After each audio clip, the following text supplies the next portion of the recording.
Assalamualaikum warahmatullahi wabarakatuh.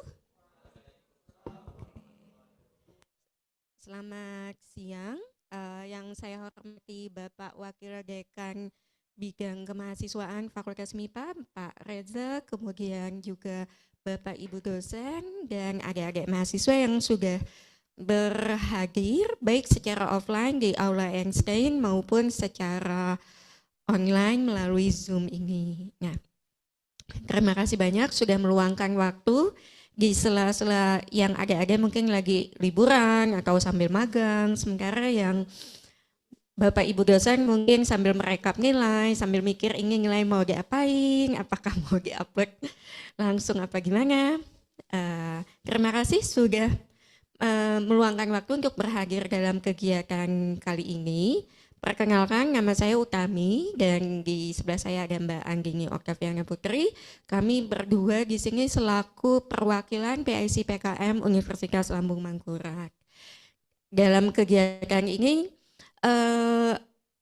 mungkin ada yang sudah pernah mengajukan proposal atau bahkan ada yang pernah mendapatkan pendanaan, tapi juga mungkin ada yang baru saja bergabung dengan Fakultas MIPA, mungkin masih angkatan baru atau yang sebelumnya belum pernah mengajukan proposal PKM. Mungkin masih agak bingung apa sih PKM, kok kayaknya heboh banget segala macem, kok kayaknya sampai ada sosialisasinya. Kita ini roadshow loh agak-agak. Kemarin Selasa di pertanian, Rabu ekonomi, hari ini di sini Senin di FKG ya. Senin FKG. Oke, langsung saja. Jadi untuk program kreativitas mahasiswa atau yang lebih dikenal dengan PKM itu adalah salah satu event kompetisi nasional yang setiap tahun diselenggarakan oleh Belmawa. Nah, dan saya tahu adik-adik juga mungkin banyak yang sudah pernah ikut berbagai macam lomba, kompetisi. Ada macam-macam memang, tapi bisa dibilang PKM ini adalah salah satu yang paling bergengsi, kompetisi tingkat nasional yang paling bergengsi dan salah satu yang paling panjang prosesnya. Kalau dihitung-hitung PKM ini prosesnya itu bisa sampai 1 tahun. Rasanya baru November kemarin kami baru pulang habis meninjau PIMNAS, ini kalau sudah masa pengajuan proposal lagi. Nah, jadi ini adalah sedikit dokumentasi atas kegiatan yang baru saja berlangsung sekitar 2 bulan yang lalu, di bulan November 2025 yang lalu. Tahun 2025 Universitas Lambung Mangkurat itu untuk pendanaan, kita mendapatkan pendanaan 13 judul dan alhamdulillah dari 13 judul tersebut 4 tim berhasil melaju ke PIMNAS. Ada 2 yang FKIK, 1 dari FKIP, 1 lagi dari Fakultas Teknik. Nah, mudah-mudahan tahun ini tidak hanya mendapatkan pendanaan, tapi ada juga perwakilan dari Fakultas MIPA ya. Nah, oke. Sebelumnya beberapa tahun yang lalu memang PKM ini cukup longgar peraturannya dalam artian begini. Satu mahasiswa itu boleh mengajukan lebih dari 1 ya Mbak ya. Satu ketua, satunya anggota. Nah, kemudian juga masih boleh karena PKM kan ada 2. Ada PKM pendanaan, ada PKM insentif. Nah, tapi per tahun 2025 ketentuan tersebut diubah oleh Belmawa, di mana sekarang 1 orang mahasiswa hanya boleh mengajukan 1 proposal PKM, entah dia PKM pendanaan atau loh ya, bukan atau PKM insentif. Nah, kalau misalnya mahasiswa tersebut sudah mengajukan PKM pendanaan, dia tidak boleh lagi mengajukan proposal PKM insentif dan sebaliknya. Kemudian PKM itu adalah kompetisi yang dilangsungkan secara berkelompok antara paling sedikit 3 mahasiswa dalam satu kelompok, termasuk 1 ketua, dan kalau bisa ini sangat disarankan lintas angkatan. Jadi misalnya angkatan 23 ya ada angkatan yang lain juga, tidak hanya lintas angkatan, lintas prodi juga boleh. Jadi misalnya ketuanya dari fisika, kemudian anggotanya dari matematika, itu tidak masalah. Lintas fakultas boleh? Boleh, silahkan. Asal jangan lintas universitas. Jadi hanya dari 1 universitas saja. Kemudian dalam pelaksanaannya mulai dari penyusunan proposal sampai dengan misalnya nanti mendapatkan pendanaan, ya itu tim mahasiswa tersebut akan didampingi oleh 1 orang dosen pendamping.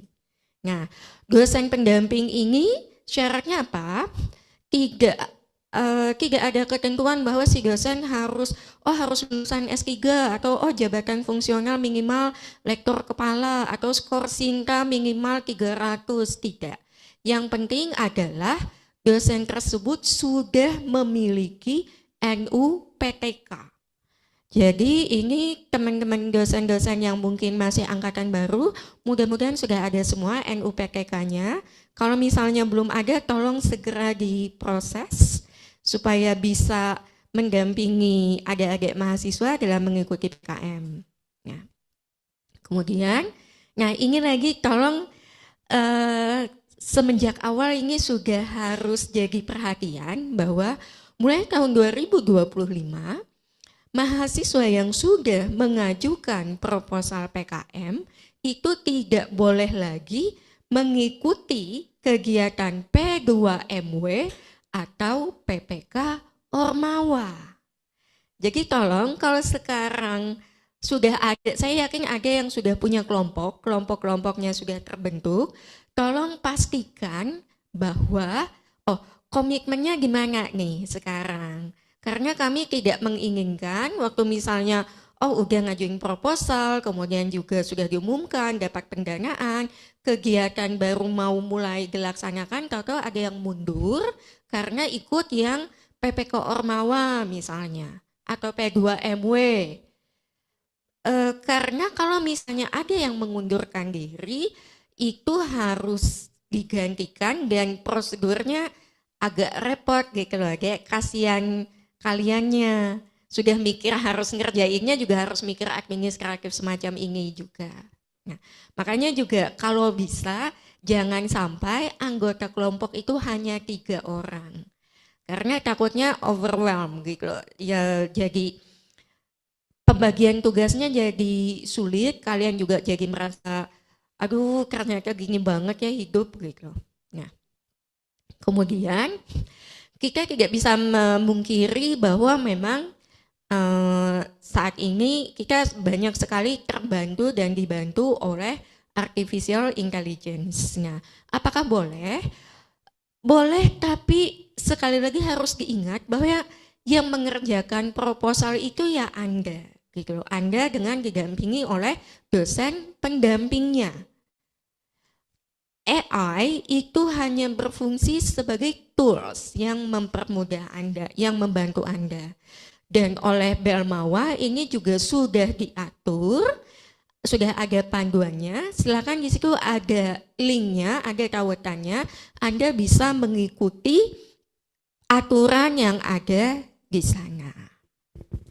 Nah, kemudian gini, PKM itu adalah kompetisi nasional yang diikuti oleh seluruh perguruan tinggi yang ada di Indonesia. Dan untuk memastikan bahwa tingkat persaingan itu tidak berat sebelah atau gimana, lalu Belmawa itu membagi perguruan tinggi menjadi beberapa klaster. setiap klaster, pengelompokan bersama klaster ini didasarkan pada prestasi dari mahasiswa di PTN tersebut itu sebaik apa. Kasarannya ya dilihat dari kualitas juga sih sebetulnya. Nah, pada tahun 2024, Universitas Lambung Mangkurat itu berada pada klaster 2. Tapi pada tahun 2024, ULM itu mendapatkan pendanaan terbanyak untuk universitas yang ada di klaster 2. Maka per tahun 2025 ULM naik kelas. ULM naik kelas, kita naik berada di klaster 1. Yang artinya apa? Kuota proposal yang boleh disubmit oleh ULM itu juga jadi jauh meningkat. Bisa dilihat di situ bahwa setiap klaster itu mendapatkan jatah untuk mengupload proposal saja loh itu. Bukan jatah untuk mendapatkan pendanaan. Di klaster 1, jatah kita menjadi untuk PKM 8 bidangnya itu ada 240 proposal. Kita boleh submit sampai 240 proposal. Kalau misalnya dihitung nih kasarannya kan kita ada 10-11 fakultas ya. Anggapnya 10, artinya 240 paling satu fakultas bisanya sekitar 20 aja mungkin ya.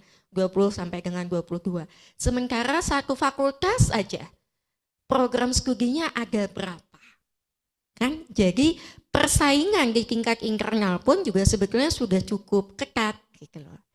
Nah, walaupun kita mendapatkan jatah upload proposal itu lebih banyak, PKMAI 30 proposal, PKMGF 40, tapi lalu karena kita berada di klaster 1, artinya kita berada pada klaster yang sama dengan universitas-universitas yang jauh lebih established. Seperti misalnya Universitas Gadjah Mada, ITB, Unhas. Ya pemain-pemain ring 1 lah ya kalau istilah kata mah. Nah, yang artinya jelas persaingan antar universitas ini jadi jauh lebih ketat. Nah, tapi mudah-mudahan adik-adik ngelihatnya jangan lalu merasa berkecil hati, aduh saingannya aja ITB gitu, saingannya IPB, Brawijaya. Mari dilihat bahwa kenapa Belmawa menaikkan klaster kita, karena Belmawa menganggap kita mampu untuk bersaing, kita sudah sama levelnya dengan universitas tersebut. Kita sudah sama kok, andainya levelnya udah sama kayak level mahasiswa UGM, udah sama kayak mahasiswa ITB. Nah, jadi jadikanlah kita berada di klaster 1 ini sebagai motivasi untuk membuat proposal sebagus mungkin. Nah, kalau misalnya di tahun 24 dan sebelumnya, itu rata-rata supaya punya nilai yang lebih menjual, lalu rata-rata PKM itu coba dihubung-hubungkan dengan SDGs ya. Kalau misalnya ada yang sudah pernah nyusun tahun 24 dan sebelumnya, ini biasanya berkaitan dengan SDGs berapa nih. Nah, mulai tahun 2025, PKM ini sistemnya PKM tematik. Maksud tematik di sini bukan berarti lalu setiap tahun PKM mengangkat satu tema tertentu. Bukan seperti itu, Dek. Tapi tematik di sini maksudnya ada 10 macam scope atau cakupan, atau mungkin kalau kalian mungkin bidang minatnya ya. Nah, ada 10 tema di dalam PKM ini. Mulai dari kemandirian pangan, kesehatan dan gizi masyarakat, pencegahan dan pemberantasan korupsi, dan seterusnya, sampai pelestarian seni budaya dan peningkatan ekonomi kreatif. Tema ini berfungsi sebagai apa? Judul Anda, proposal Anda itu harus mengacu pada salah satu tema ini. Misalnya, teman-teman yang dari biologi misalnya mengangkat usaha untuk konservasi bekantan misalnya. Nah, itu kan sangat berkaitan dengan tema nomor 8, pelestarian lingkungan dan mitigasi bencana. Teman-teman dari fisika bersama ilmu komputer mungkin mengembangkan sistem peringatan dini terhadap musibah. Nah, itu bisa masuk ke tema yang ke-8 itu juga tadi. Teman-teman yang dari farmasi mungkin punya ide untuk membuat suplemen tambahan dari bahan lokal yang ada di Kalimantan Selatan untuk mengurangi tingkat stunting dan seterusnya, itu PKM tema 2. Nah, dan supaya jelas terlihat PKM Anda itu masuk ke tema yang mana, ya masukkanlah, sampaikanlah itu di pitch-nya Anda, yaitu pada bagian latar belakang.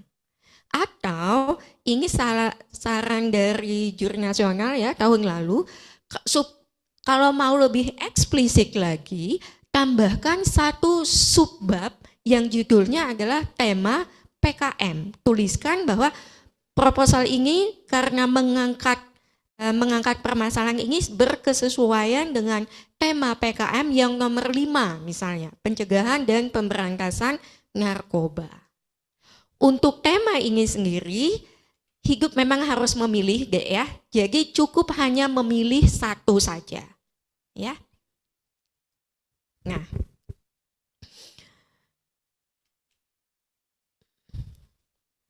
Oke, mungkin saya yakin kalau adik-adik di MIPA, jujur saja MIPA salah satu yang prestasinya cukup membanggakan untuk PKM. Setiap tahun kita biasanya termasuk salah satu fakultas yang paling banyak mendapatkan pendanaan. Saingan kami cuma FKIK, Mbak. FKIK dan teknik. Ya mudah-mudahan tetap dipertahankan ya prestasi kita. Dong, malu saya jadi PIC kalau fakultas saya malah tidak ngumpul proposal.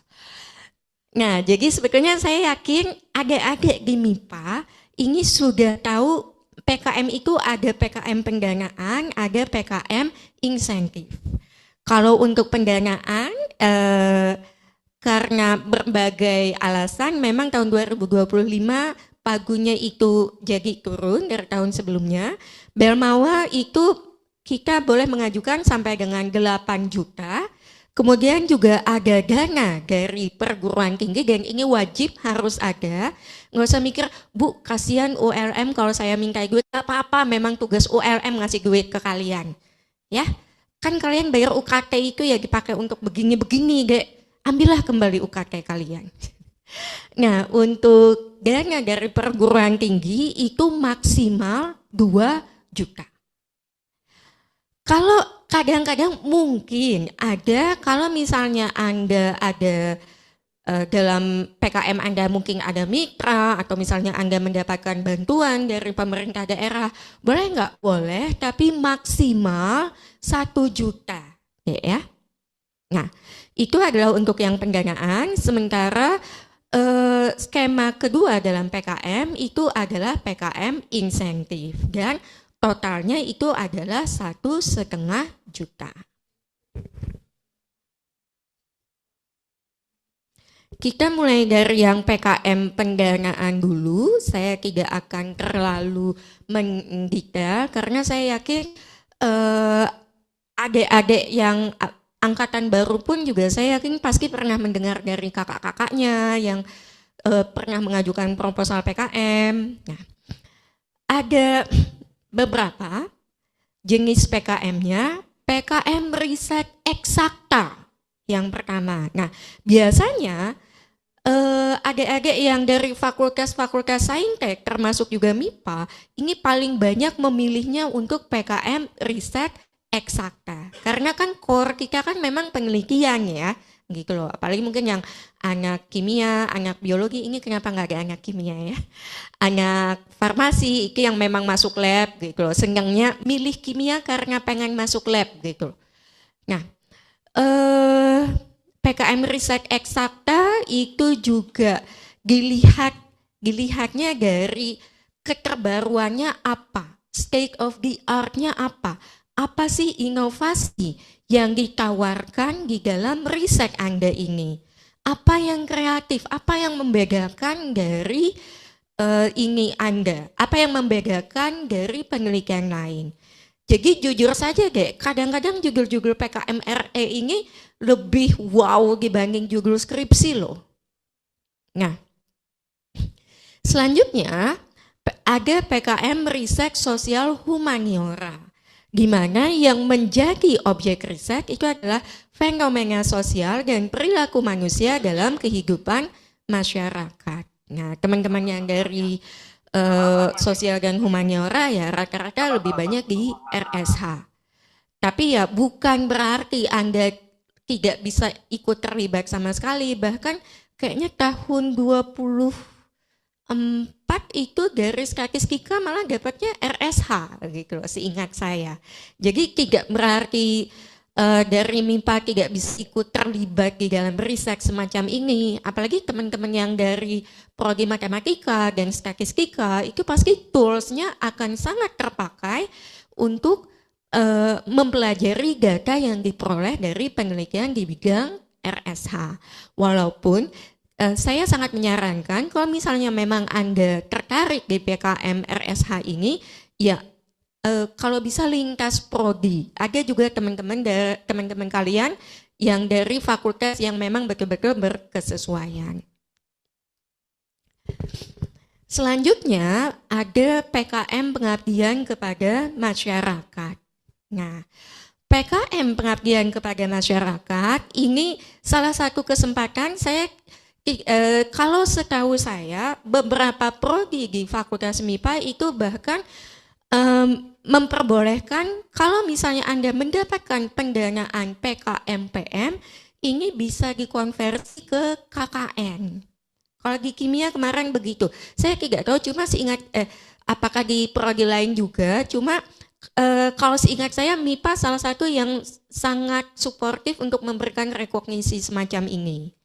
Nah, untuk PKM-PM ini Anda harus ada mitra. Dan yang paling penting di sini, mitranya itu mitra non-profit. Jadi mitra yang tidak ada penghasilannya, yang memang bukan organisasi atau perkumpulan itu tujuan utamanya itu bukan untuk mencari penghasilan. Misalnya apa? Yang paling sering itu biasanya adalah ibu-ibu PKK, kelompok Karang Taruna. Itu adalah mitra-mitra pengabdian masyarakat. UMKM bisa nggak? Tidak bisa deh. Karena kalau UMKM itu kan profit, dia penghasilan gitu loh.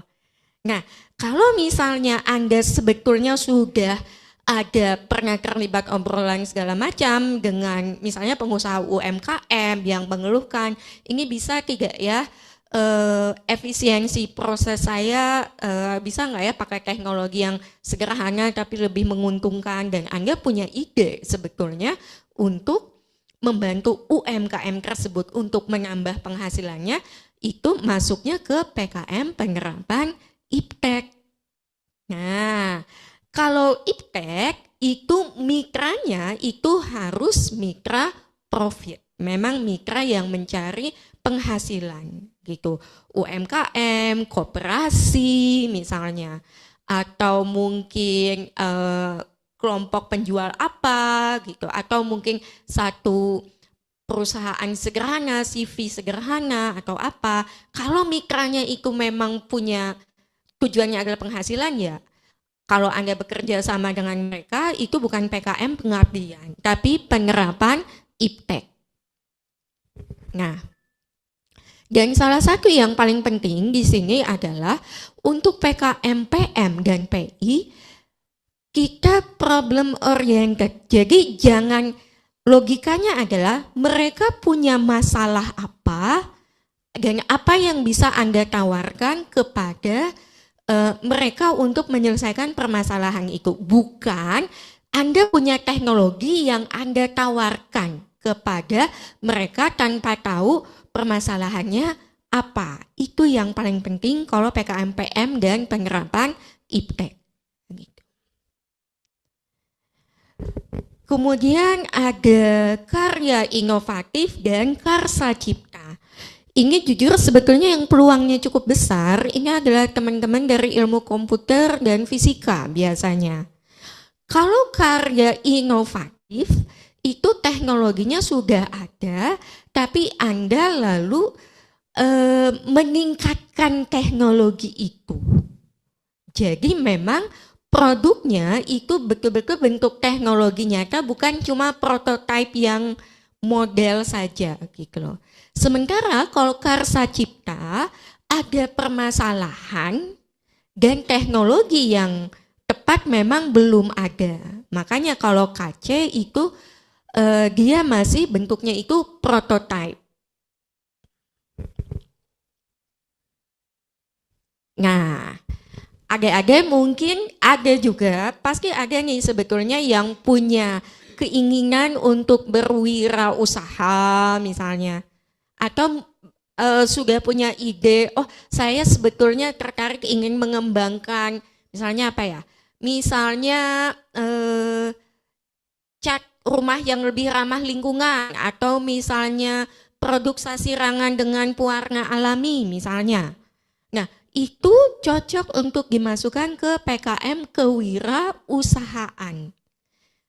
PKMK ini merealisasikan ide kreatif produk sebagai cikal bakal usaha mandiri. Anda dikasih modal deh untuk memulai wirausaha Anda. Dengan catatan produknya jangan makanan dan minuman. Kalau makanan dan minuman itu biasanya akan langsung dilemparnya itu lebih baik dilempar ke P2MW. Nah, kalau PKMK produknya jangan makanan dan minuman, dan bukan tidak boleh ya, tapi kalau produk Anda adalah produk-produk kesehatan atau produk-produk skincare, kosmetika. Nah, ini harus lebih hati-hati, agak tricky. Karena kan kewirausahaan itu harapannya tidak hanya Anda memulai usaha itu memang sudah ada penjualan produk. Sementara kalau untuk produk kesehatan dan kosmetika itu aturannya kalau misalnya Anda belum memiliki izin resmi itu Anda tidak boleh mengedarkan produk tersebut. Nah, jadi tolong sambil dipertimbangkan, kami tidak melarang, tapi sambil dipertimbangkan kira-kira nutup nggak nih waktunya, waktu dengan jangka waktu yang hanya sekitar 4 bulan, Anda sudah bisa mengurus perizinan, kemudian juga menjual, dapat profit segala macam, ada yang repurchase gitu loh. Karena salah satu indikator keberhasilan kewirausahaan ini omset dan ada pembelian kembali. Nah, kemudian, nah ini generasi kalian ini kan generasi digital banget nih ya, yang hobinya bikin vlog, one day in my life, sehari bersama siapa gitu kan hobi ya gitu. Nah, mari itu di channel hobinya menjadi PKM Video Gagasan Kreatif. Nah, jadi yang kalau VGK ini apa sih permasalahan saat ini, kira-kira gagasan Anda untuk menyelesaikan permasalahan tersebut dituangkan, dipromosikan, dipitching dalam bentuk video itu seperti apa? Jadi produknya di sini adalah video yang diupload ke YouTube. Siapa tahu Anda akan menjadi YouTuber jalur PKM, coba. Kan lumayan. Jadi daripada bakat Anda untuk menyusun video dan konsep-konsep digital semacam itu cuma jadi reels aja, kan lebih mending ini Anda dikasih duit loh deh untuk mewujudkan hobi Anda itu. Nah, selain PKM pendanaan, PKM itu juga ada PKM insentif. PKM insentif ini ada 2 macam, ada PKM gagasan futuristik, ada yang hobinya daydreaming, yang suka menghayal, ini bisa nggak ya dalam 30-40 tahun ke depan itu saya bisa nggak ya bikin jam tangan yang bisa memprediksi kondisi cuaca atau yang bisa memprediksi apakah saya akan bertemu jodoh saya pada hari ini atau apa. Silahkan itu bisa dituangkan di dalam PKM gagasan futuristik. Salah satu kunci dari PKM gagasan futuristik ini silahkan digarisbawahi bahwa dari judul PKM-nya saja gagasan futuristik. Futuristik sesuatu yang dalam jangka waktu 1, 2, 5 tahun ke depan mungkin belum bisa terwujud, tapi gambaran di masa depan 20, 30, 50 tahun ke depan akan seperti apa. Mewujudkan Banjarbaru sebagai smart city yang seluruh sumber energinya dari energi matahari misalnya. Bisa, itu masuk di GFT. Nah, selain GFT, PKM insentif itu juga ada PKM dalam bentuk artikel ilmiah atau AI. Kalau PKM pendanaan yang lain itu Anda mengajukan proposal sebelum melakukan suatu kegiatan, jadi Anda mengajukan proposal untuk agar kegiatan yang akan Anda lakukan itu didanai. Kalau artikel ilmiah, ini Anda melaporkan hasil kegiatan Anda dalam bentuk artikel ilmiah. Asal jangan skripsi Anda deh. Anda kayaknya kalau di MIPA memang rata-rata ada ya, KP, magang, kayaknya di semua prodi ada. Hasil Anda magang kemarin itu bisa dituliskan ke dalam artikel ilmiah. Studi lapangan. Biasanya blogi yang banyak studi lapangan itu hasilnya juga bisa dituangkan ke dalam artikel ilmiah. Yang penting adalah memang artikel ilmiah ini Anda melaporkan sesuatu, bukan berupa review atau tinjauan pustaka. Nah, kalau tadi pengantarnya itu adalah tentang apa itu PKM, sekarang kita mulai masuk ke yang teknis, yaitu ini mungkin sebetulnya yang paling ditunggu-tunggu sama adik-adik, yaitu prosedur seleksi PKM ini bagaimana. Akan saya serahkan kepada bos saya, Bu Andini. Ya, baik, terima kasih bos saya juga ya, Bu Utami. Ya, terima kasih ya Bapak Ibu dosen pendamping, lalu kemudian adik-adik mahasiswa yang hari ini sudah berkenan untuk berhadir ya di siang buta yang dingin ini ya, Bu Utami. Kami memang dari universitas harapannya nanti bisa lebih dekat dengan adik-adik terutama untuk angkatan baru ya, angkatan 2025. Kalau 2024, 23, 22 kayaknya sudah sering ya terpapar untuk proses seleksi dan sudah terbayangkan seheboh apa. Untuk seleksinya pasti gedebak-gedebuk ya, sampai tengah malam, terus konsul sama dosennya sampai tengah malam juga, belum lagi salah submit dan lain sebagainya. Tahun ini juga tetap sama ya, Bu Utami ya. Jadi memang kami baru pulang dari PIMNAS November kemarin, kayaknya baru aja pulang PIMNAS kita sudah lanjut lagi ya Bu ya. Harapannya nanti memang mempersiapkan adik-adik sekalian untuk bisa memberikan proposal yang terbaik. Karena memang di klaser 1 sangat ketat sekali untuk seleksinya, sehingga di universitas juga harapannya bisa mempersiapkan dengan baik.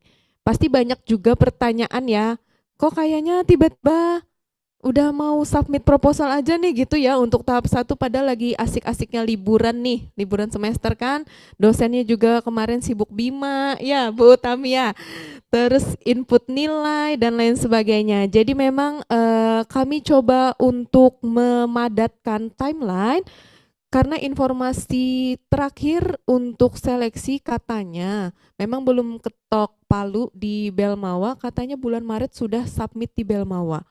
Sehingga nanti teman-teman harapan kami kalau tahun kemarin di bulan Mei ya, karena memang kita transisi untuk kementerian, jadi memang agak mundur. Tahun ini katanya mau kembali normal lagi semuanya. Jadi memang di Januari ini harapan kami memang sudah bisa submit untuk seleksi. Jadi untuk PKM sendiri kita tidak bisa langsung lomba ke nasional ya teman-teman sekalian. Jadi memang kita akan seleksi dulu di tingkat universitas sama seperti tahun-tahun sebelumnya, baik itu dari segi format dan juga substansi. Kenapa kami letakkan format pada posisi pertama? Karena format ini menjadi pakem yang sangat digaung-gaungkan di PKM. Karena kita dituntut untuk menjadi manusia suci tanpa dosa ya. Jadi untuk PKM satu kesalahan saja terkait dengan format maka akan digugurkan. Itu untuk seleksi di nasional. Kalau di universitas mungkin jadi pengurang nilai saja ya. Jadi semakin banyak format kalian yang salah maka nilai kalian akan semakin rendah, sehingga kemungkinan untuk lolos seleksi di tahap 1 maupun tahap 2 juga akan semakin kecil. Tapi semakin bagus formatnya berarti kan nilainya juga akan lebih besar. Tapi saat nanti di Belmawa itu akan menjadi seleksi yang sangat dijadikan sebagai patokan utama ya Bu ya. Jadi sebagus apapun substansi kalian, judulnya nih sudah tadi bikin smart city di Kota Banjarbaru atau menciptakan kubah raksasa untuk filter sinar UV, tapi formatnya keliru satu saja, insya Allah akan tidak diloloskan. Ya, jadi memang di universitas untuk tahun ini juga kami diminta untuk memperketat ya Bu ya, untuk seleksi. Jadi memang format juga menjadi salah satu poin yang persentasenya cukup besar. Nanti untuk di tingkat universitas ada seleksi tahap 1, tahun kemarin ada sekitar 800 proposal yang masuk di tahap 1, lalu kemudian di tahap 2 kembali masuk sekitar 400 sampai 500-an proposal, sehingga total seleksi tahun kemarin itu ada di 1.250-an proposal yang kami seleksi. Nah, kenapa ada proses seleksi ini? Karena tadi seperti kata Bu Utami ada kuota yang harus kita penuhi di klaster 1 ya untuk tahun ini. Insya Allah kita tidak turun, sepertinya tidak turun karena capaian tahun ini mereka PIMNASnya masih ada 4. Tahun kemarin 5, tahun 2024 ada 5, tahun 2025 ini ada 4. Kayaknya kita akan stay di klaster 1. Keuntungannya adalah jumlah kita memang lebih banyak, ada isu juga itu akan meningkat jumlahnya, jadi tidak di 310 ya Bu Utami, bisa mencapai 400 nanti untuk proposal yang bisa kita submit. Hanya saja tantangan kita benar melawan universitas-universitas yang sudah besar-besar sekali, UGM, Unhas, ITB, Undip, terus IPB ya, ITS yang kemarin mereka itu bolak-balik naik panggung buat ngambil medali. Nah, kita kemarin itu ya Bu ya, duduk tepuk tangan ya. Jadi ULM tahun ini belum rezeki untuk ngangkat medali. Di 2024 kita dapat perak dan perunggu, tapi masih di klaster 2. Nah, karena di klaster 1 kita debut ya, istilahnya kalau artis-artis Korea itu debut ya. Wah, jadi memang merangkak dari bawah sekali untuk di klaster 1 sampai PIMNAS pun itu pencapaian yang luar biasa menurut saya. Jadi harapannya targetnya tahun ini adalah medali ya Bu ya untuk semua kelas.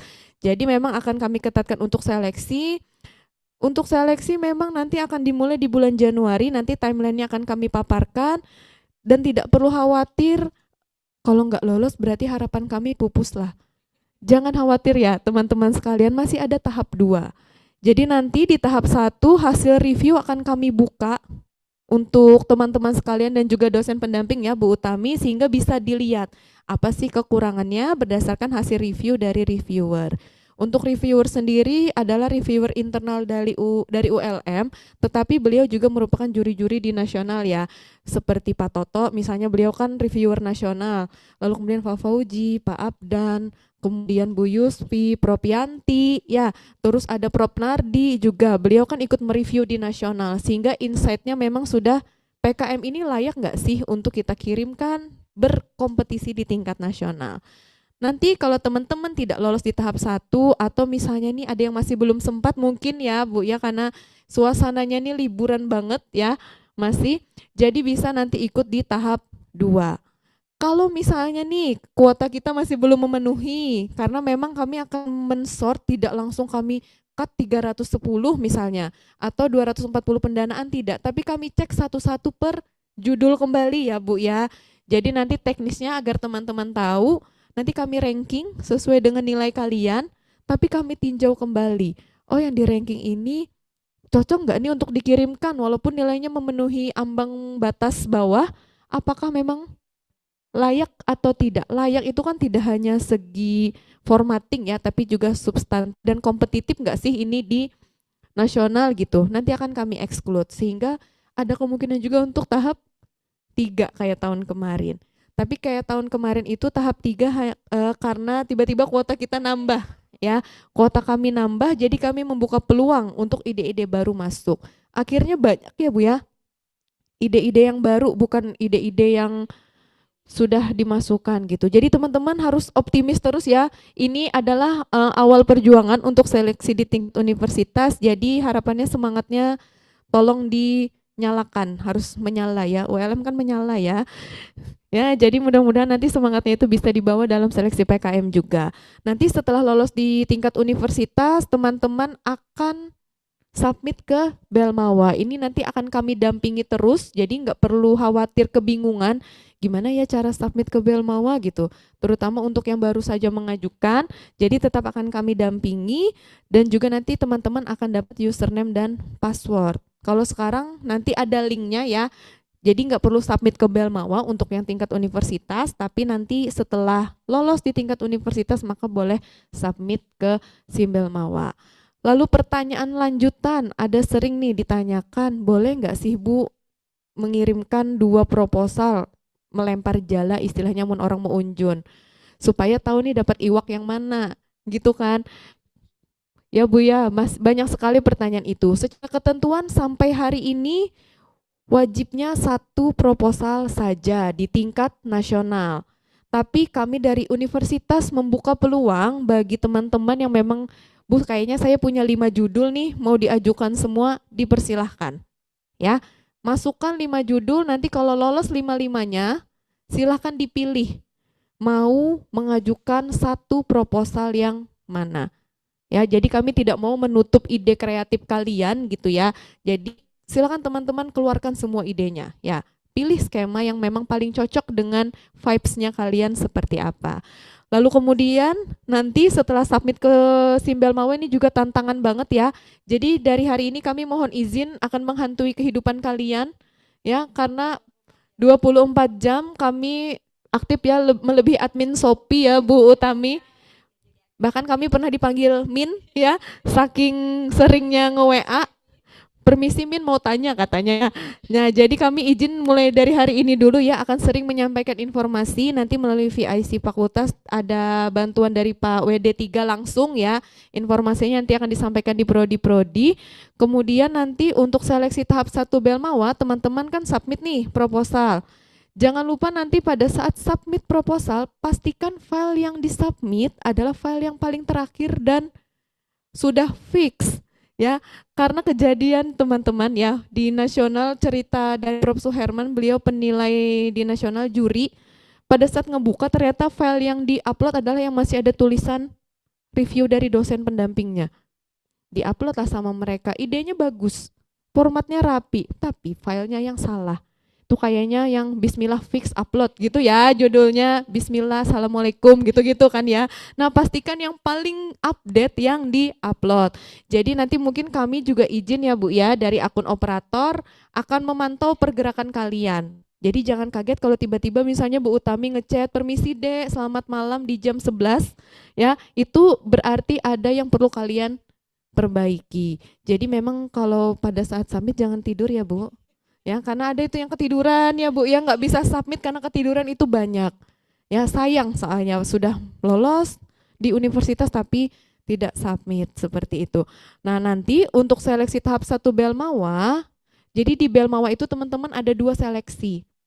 Pertama tahap 1, dia itu adalah seleksi untuk administratif. Jadi semua format akan dicek oleh reviewer.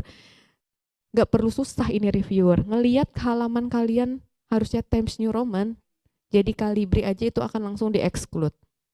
Alhamdulillah gitu reviewer dapat nih satu kesalahan manusia ini gitu kan ya. Kemudian pasti akan langsung di-exclude, tidak akan dilanjutkan ke substansi. Fungsinya tahap satu ini adalah mereka memang akan meminimalisir jumlah proposal yang harus mereka koreksi untuk substansinya. Sehingga format minta tolong untuk dicek betul-betul. Nanti dari PIC juga memang akan mengadakan bimbingan daring, lalu kemudian nanti akan kami reviewkan juga format kalian ya sebelum submit, mudah-mudahan nanti bisa meminimalisir. Karena berdasarkan hasil evaluasi terkait dengan seleksi tahap 1 memang dari ULM aman gitu ya. Karena memang double-nya, untuk cross-check udah double ya Bu ya, tapi akhirnya kita banyak jatuh mungkin secara ide gitu ya, terus kemudian substansi proposal. Nanti kalau kalian lolos tahap 1 akan lanjut ke tahap 2. Nah di tahap 2 ini udah dilihat judul kalian menarik kah enggak gitu. Keberdampakannya seperti apa, menjawab tema PKM kah atau tidak. Tema PKM ini sekarang jadi itu ya Bu ya, jadi kunci. Karena harapan mereka bisa membantu program, kalau ini turunannya dari Astacitanya Prabowo Gibran. Dia memang harapannya PKM kalian bisa menjawab itu melalui 10 tema yang dihimpun oleh Belmawa. Jadi kemudian untuk tahap 2 itu metodologi juga harus sesuai. Jadwal ini yang kadang kelewat. PKM itu kan 3-4 bulan ya pelaksanaannya. Jadi tabel jadwal itu jangan dirubah formatnya. Ya teman-teman. Kemudian pastikan di bulan keempat itu sudah penyusunan luaran. Jangan nanti di bulan keempat kalian jadwalkan masih perizinan apalagi. Kayaknya Bu pesimis Bu aja, jadi ditaruh aja di bulan keempat juga perizinan nih Jad. Jangan ya, jadi bulan keempat itu memang sudah untuk keluaran. Nanti reviewer bisa lihat, oh ini loh misi yang akan kalian laksanakan gitu, program ini bisa berjalan dengan baik. Kemudian anggaran biaya juga tadi Bu Utami sudah spill, sementara di tahun 2025 di 8 juta ya maksimal, dan 5 juta minimal dari Belmawa. Jangan dikurangi, jangan dilebihkan. Ya, misalnya nggak apa-apa deh Bu, di 4 juta aja buat donasi gitu ya. Karena lagi banyak bencana misalnya di Indonesia, nggak usah. Gunakan saja itu dana khusus untuk kegiatan kalian. Nggak boleh juga lebih ya. Misalnya 8 juta 100 rupiah. Anu Bu, soalnya harga ember nih 2000, 6100, mau kada mau kami bingung sudah jar mengurangi, lalu lebihan 100. Jangan, karena itu akan di-exclude oleh Belmawa, harus pas. Jadi saran kami memang dimaksimalkan di 8 juta kalau bisa. Kalau misalnya nggak bisa sama sekali, nggak juga nggak apa-apa, tapi tidak kurang dari 5 juta. Tapi kami sarankan 8 juta, karena pasti dikurangin dek. Ya, pasti dikurangin dari Belmawa. Jarang ya Bu ya yang dapat full, jarang banget, bahkan kadang ada yang turunnya sampai 2 juta gitu ya. Sayang. Kemudian untuk dana PT karena wajib, jadi maksimalkan di 2 juta juga. Ya, jangan dikurang-kurangi. Nggak, misalnya untuk banjir di WLM Bu, jangan mengaspal tanah, mengaspal jalan nggak usah. Ya, itu beda anggaran. Jadi pastikan 2 juta di proposal. Dan jangan lupa di cross check di tabel yang di lampiran. Ada kan ya, di lampiran itu rincian biaya. Kadang itu yang kalian tidak sinkron. Jadi pastikan benar-benar dana Belmawa itu 8 juta, dana dari PT 2 juta. Kayak mana cara meng-cross checknya? Makanya di dana rincian biaya itu diberi tanda kurung pada item yang menggunakan dana perguruan tinggi. Nah, biasanya dana perguruan tinggi itu kita gunakan untuk luaran ya. Misal nih teman-teman mau ikut konferensi nasional, bisa menggunakan dana PT. Atau mau bikin modul ber-HKI ya, pendaftaran HKI itu gunakan dana PT dan lain sebagainya. Tapi dikasih tanda, itu memudahkan teman-teman untuk merekap ke atas. Sisanya kan berarti dana Belmawa. Nah, itu tips sebenarnya. Kalau nggak mau ditulis juga nggak apa-apa, tidak wajib, bukan format wajib. Tapi memang biasanya kita minta tulis ya Bu, supaya nanti cross checknya enak ya. Nanti kalau sudah selesai seleksi tahap 2, teman-teman akan ada pengumuman untuk pendanaan tuh biasanya kurang lebih 1 bulan ya Bu ya, dari kita submit gitu nanti ada pengumuman. Tadi betul kata Bu Utami, kita 13 saja pendanaan, tahun kemarin 67 kalau saya tidak salah ya, 60-an ke atas ya. Pokoknya lumayan banyak di klaster 1 ini menurun, tapi semuanya menurun memang ya Bu ya, karena juga pemerataan ya. karena memang beberapa kan klaster 2, klaster 3 dan 4 dan seterusnya juga harus dibagi nih karena asas pemerataan kata Bapak Menteri. Jadi memang alhamdulillah kita di 13 ya Bu ya, disyukuri karena mudah bagi kami ya Bu untuk menghimpun, tapi nggak apa-apa tahun ini harus 3-4 kali lipatnya harapan kami. Karena ide kalian sebenarnya sudah sangat luar biasa. Nanti setelah itu pelaksanaan di 3-4 bulan, teman-teman dari kami, kalau teman-teman ini harapannya semuanya nanti lolos pendanaan ya, itu untuk pelaksanaan pastikan di bulan keempat atau di bulan ketiga itu memang sudah selesai ya Bu ya, untuk kegiatan riset, apalagi kalian biasanya RE kan ya Bu, kalau MIPA banyak RE, kadang kalau kita lalai itu kita ketinggalan untuk pemeriksaan ABC, kemudian nanti tiba-tiba udah PKP 2 ya. PKP 2 itu bentuknya adalah monep dari pusat, dari Belmawa. Kalian akan presentasi hasil kegiatan PKM kalian, menunjukkan luarannya sudah sampai mana, karena ada luaran wajib ya, dan luaran tambahan misalnya, nah itu harus dipresentasikan. Sehingga harapannya memang capaiannya sudah 90%. 10% itu apa? Kalian tinggal nyusun dan memfikskan laporan akhir dan luaran. Laporan kemajuan sudah beres, data sudah ada. Nah ini yang kami coba targetkan kemarin ya Bu ya, di tahun ini alhamdulillah teman-teman akhirnya bisa selesai. Jadi kan kemarin Juli ya Bu, pengumuman Juli, jadi September kami minta semua sudah selesai untuk penelitian. Jadi waktu itu mereka tinggal melaporkan luaran-luarannya aja yang belum selesai. Begitu juga dengan keuangan. Ya, keuangan itu harus tetap dibuat sesuai dengan kegiatan yang kalian lakukan. Kadang nih misalnya bulan Juli itu sudah mulai kan pelaksanaan kegiatan tapi dananya belum cair kan ya, gitu ya sering. Tapi nanti pada saat pelaporan harus sesuai dengan kegiatan yang kalian lakukan. Karena belum terpakai Bu, duit Belma wajar. Jadi kadang kami laporkan jangan ya, harus selaras seperti itu. Nanti untuk dana mungkin tidak perlu terlalu khawatir ya Bu ya, karena nanti kan ada dana universitas. Jadi untuk dana universitas itu memang bisa dilobi lebih cepat dari dana Belma untuk keluar sehingga minimal kalian sudah bisa berkegiatan. Kemudian nanti ada PKP 2, istilahnya PKP 2, nanti kalian akan presentasi. Kalau mau lihat gimana sih PKP 2 itu bisa kalian lihat di YouTube-nya Belmawa. Di situ lengkap semua universitas di Indonesia yang akan melakukan presentasi. Jadi bisa dilihat, ngapain sih nanti kalau PKP 2 gitu ya. Nanti ini adalah kalian melaporkan laporan kemajuan, ditanya luaran gitu ya. Nah, terus nanti ini merupakan pintu masuk kalian ke PIMNAS. Nilai dari PKP 2 ini adalah nilai yang akan kalian bawa untuk menentukan kalian masuk PIMNAS atau tidak. Ya, tapi karena kita di klaster 1, nilai kita ini kayaknya sudah cukup tinggi ya. Sebenarnya modal kalian ini sudah cukup besar. Ibaratnya kalau modal tuh kita orang 50.000, kita udah di 150.000. Jadi dengan modal yang ada ini harapannya kalian bisa lebih optimal gitu ya nanti dalam proses penyusunannya. Nah setelah PKP 2 akan ada pengumuman PIMNAS.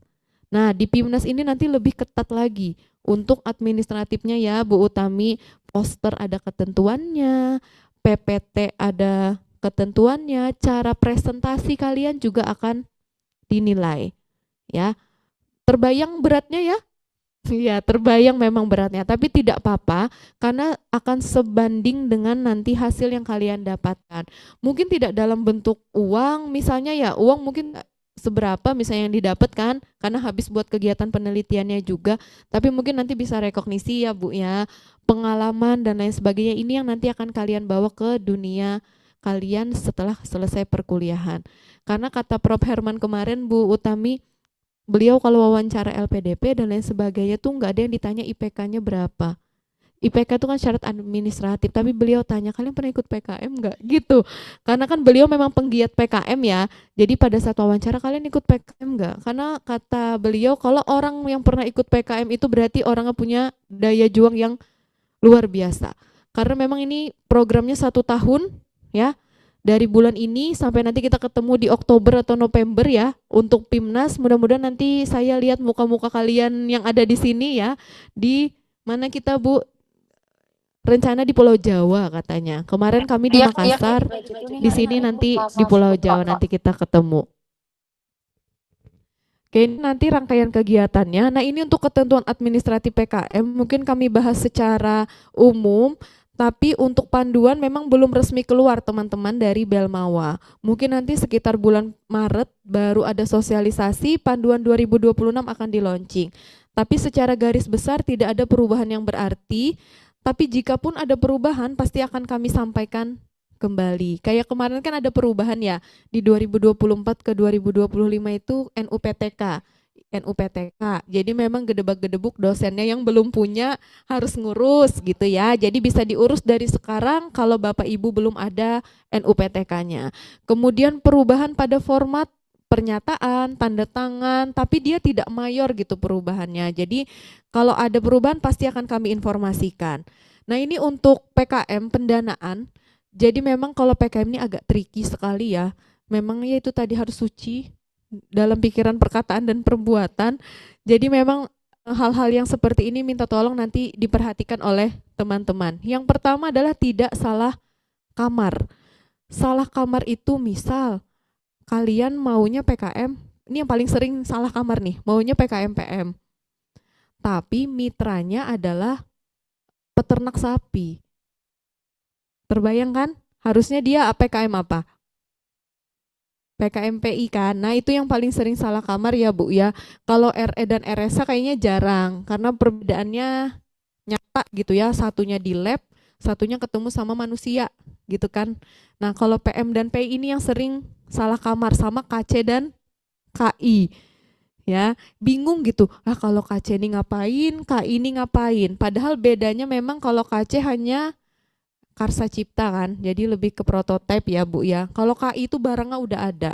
Jadi kemarin pas PIMNAS memang orang-orang KI itu bawa segala macam barang yang mereka buat. Nah, KI. Kalau KC itu kita cuman berhayal tapi kita punya produknya nih loh yang sudah kita tawarkan dalam bentuk prototipe. Hati-hati salah kamar. Jika reviewer, kayaknya kalau reviewer di Unlam baik hati disarankan PKM ini sepertinya salah kamar. Silahkan pindah skemanya dan diajukan ulang. Tapi kalau di nasional tidak mungkin dipindah-pindahin kamar kalian. Alhamdulillah pulang jadi reviewer dapat lagi satu korban.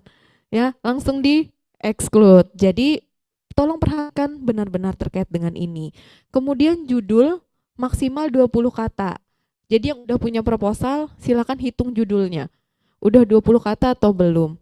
Sebenarnya tidak menjadi ketentuan yang berarti banget, tapi nggak bisa diinput deh nanti di sistem. Ya, pada saat kami input kalian di sistem Belmawa itu kan kalian harus didaftarkan dulu nih supaya bisa punya akun ya Bu ya. Kami harus daftarkan kalian perlu judul. Nah, judul ini kalau lebih dari 20 kata ditolak sama sistemnya Belmawa. Nah, jadi jangan kaget lagi nanti tiba-tiba tengah malam Bu Utami, ini admin Shopee ya, berdua ini nanti ngechat kalian lagi tolong judulnya persingkat. Jadi mending dari sekarang judulnya udah di-review ya. Kemudian tanpa cover dan tanpa lembar pengesahan. Karena pada saat submit nih banyak yang masih pakai cover dan pengesahan. Ya bagus sih pakai pengesahan sampai WD3 ya Bu ya. Tapi tidak perlu. Biasanya juga mungkin tugas kuliah gitu langsung dikumpulin gitu ya pakai cover. Jangan, nanti pasti akan digugurkan di tahap seleksi. Kemudian untuk nomor halaman jangan tertukar. Kalau untuk daftar-daftar isi, daftar tabel, daftar gambar, dan lampiran itu pakai angka Romawi ya. Romawi dan letaknya di ujung kanan bawah. Kalau nanti sudah masuk ke bab 1, itu nanti menggunakan ujung kanan atas dan angka. Ya, bukan Romawi lagi. Jadi angka 1, 2, 3, dan seterusnya. Idealnya jadinya nanti Romawi yang paling akhir di daftar lampiran itu ketemu sama angka halaman di halaman yang sudah mulai bab ya. Jadi coba dilihat sudah bujurlah posisinya. Ini posisi menentukan prestasi soalnya nih ya, karena salah posisi nanti akan dicoret juga. Dan pastikan hurufnya adalah Times New Roman, karena biasanya muncul ya Bu ya nyempil-nyempil kalau kalian bikin halaman otomatis kan itu masih kalibri kan ya. Coba nanti dicoba itu nanti otomatis sebenarnya dia munculnya kalibri, jadi harus sesuaikan sampai ke nomor-nomor halamannya. Kemudian nanti untuk margin itu 4333. Kelihatan deh soalnya kalau di PDF itu kalau marginnya tidak sesuai. Dan juga pastikan untuk spasinya itu 1,15. Ya, tapi Bu Ajar kayak masih ganal-ganal jawabnya nih. Cek line spacing optionnya. Biasanya nanti ada yang 6 PT gitu kan, 8 PT. Pastikan sudah 0 ya. Jadi memang kayaknya kontrol A dulu ya Bu ya, kan muncul tuh sudah Times New Roman atau belum, spasinya udah sama atau belum, nanti di cross check. Makanya kata Bu Utami tadi timnya itu jangan cuma bertiga kalau bisa. Soalnya kewalahan. Pertama tim itu harus mengelola laporan kan ya. Nanti kalau saran dari kami memang ada yang finishing akhir untuk formatting. Yang orangnya memang teliti gitu ya Bu ya, mungkin tugasnya memang spesialisasinya nanti cek dari awal sampai akhir. Kemudian nanti perlu untuk media sosial itu harusnya ada yang expertise-nya sendiri. Nggak perlu cari yang harus bisa bagus, enggak. Cuman memang penanggung jawabnya nanti siapa. Nah makanya idealnya tuh memang 4 ya Bu ya, 4 sampai 5 memang. Kalau 3 itu bisa, cuman agak harus banyak tangan gitu. Ya, terus kemudian untuk sistematika penulisan karena beda-beda dari setiap PKM ini nggak sama, jadi lihat babnya itu di panduan dari skema yang kalian ambil. Kalau ngambilnya PKM RSH, ya panduan RSH aja, nggak perlu ngintip-ngintip panduan RE. Ya, atau tiba-tiba ngambilnya RSH yang diintip panduan PKM PM, jauh banget berbeda. Bahkan surat pernyataan antara PM dan RSH pun beda deh. Ya, jadi kemarin ada yang kesalahannya karena ngintip-ngintip salah pernyataan gitu. Jadi jangan ngintip-ngintip tetangga ya. Fokus pada tujuan kalian mau PKM apa. Ya, kemudian untuk semua format rekapitulasi dan juga tabel jadwal jangan dirubah formatnya. Karena kalau saya tidak salah kalau di PKM PM itu ada yang langsung total, ada yang ada grand total gitu. Nah, itu kan beda nih sebenarnya, tapi sesuaikan dengan panduan dari skema yang kalian pilih. Itu ya. Kemudian halaman nih, halaman yang sering terlewat. Halaman itu untuk PKM pendanaan itu 10 halaman, dihitung dari bab 1 sampai daftar pustaka. Kalau tiba-tiba nyempil, misalnya cuman satu jurnal gitu nyempil di halaman 11 itu dianggap tidak memenuhi syarat. Jadi jangan sampai ada yang nyempil di halaman 11. Makanya kalau untuk PKM kan dia tidak perlu kan ya bab 1 terus bab 2-nya pisah halaman itu nggak perlu. Boleh disambung. Jadi bab 1 selesai sampai 1.7 misalnya langsung bab 2 gitu. Nggak perlu di halaman selanjutnya.